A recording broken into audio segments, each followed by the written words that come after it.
I don't know what Cuomo's talking about. You don't look like extremists. You look like great New Yorkers. It is great to be with all of you here today. I love what you're doing. I love that you're standing up for the Second Amendment and the First Amendment as well. Your right to be here to protest what you think the government did wrong. There is nothing un-American about that.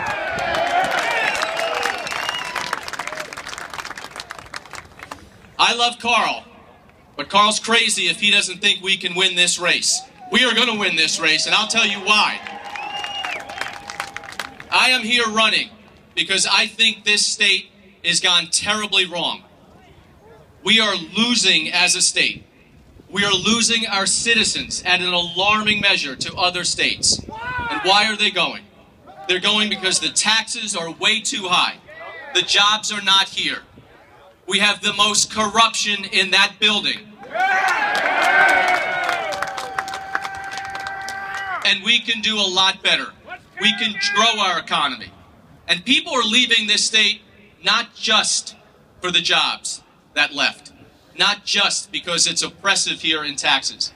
They're leaving this state because our freedoms are being taken away little by little. And the unsafe act was the first thing that's got to go.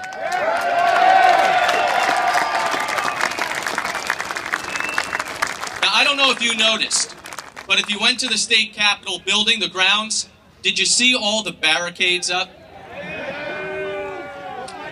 Something tells me they're not up to help the grass grow. Something tells me they're up to keep you away. Well, I will say this. We want Andrew Cuomo to take down those barricades, but he won't. We're going to do it after this! But we will take those barricades down, and we will take him down in November.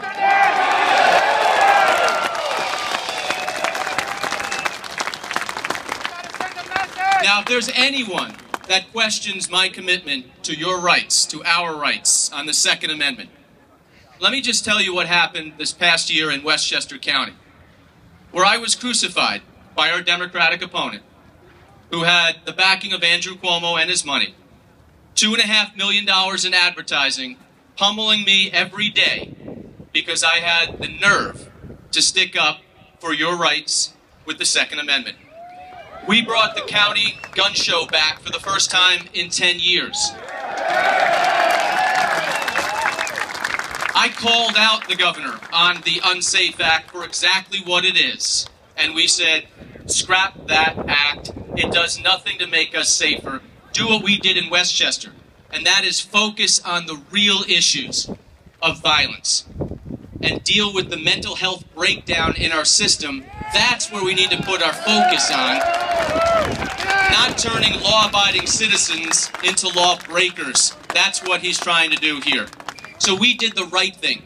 We focused on the children of our county, how to make our schools safer, how to make our children safer, our buildings safer, but also what is causing the mental health breakdown in our society and in our county that lets somebody get a weapon and do what they did in all these massacres. Or it could just be everyday little things that we have turned our back on those in our mental health community that need the help. So we focused on two things. Absenteeism. If a child is not in school, the likelihood that they're going to succeed in life diminishes greatly. So we have to make sure our kids are in school, and we have to deal with the issues that keep them out of school, whether it's violence in the household, sexual abuse, bullying. It could be anything. We also need to worry about the children who we don't know how to deal with. 13 to 18-year-old youth, 20% are going to, at one point in their life, deal with a debilitating mental health issue. And we know what to do when our children fall down and cut their knee. We put a Band-Aid on it. We know how to react. But when a child is withdrawn, or talking about violence or suicide, we turn away. We don't know how to deal with that. Those are the warning signs and the cries for help.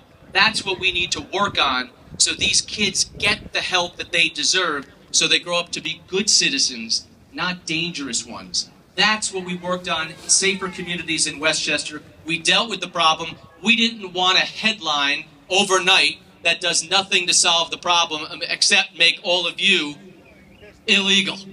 We wanted to make sure that we took care of the problem in Westchester. That's how we dealt with what happened in Sandy Hook. We will do that here in the state.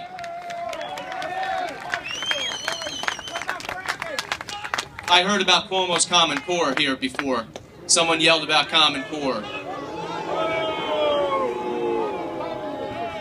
That's a whole separate issue we could have a rally on one day. But we did not have our kids take the test today because the Common Core is something that we need to scrap and deal with different and better standards, locally controlled here in New York in our own communities, not with faceless bureaucrats in Washington, D.C.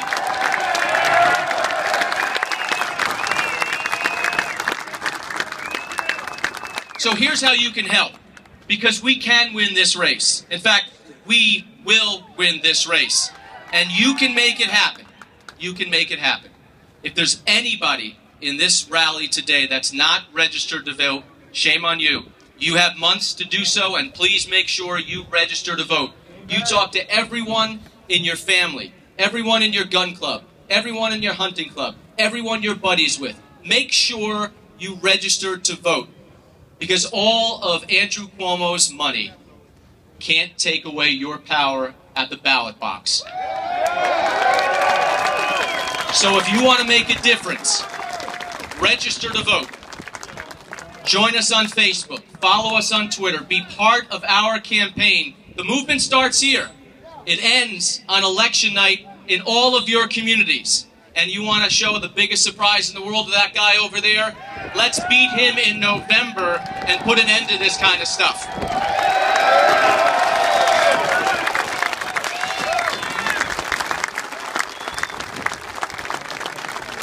His average contribution is about $27,000.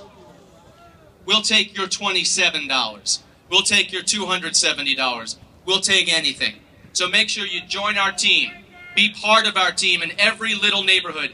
Upstate New York is going to determine this election. 44 to 50% of the total vote statewide comes from upstate New York. It's in your power, folks. He took away your rights, you take away his job. Thank you.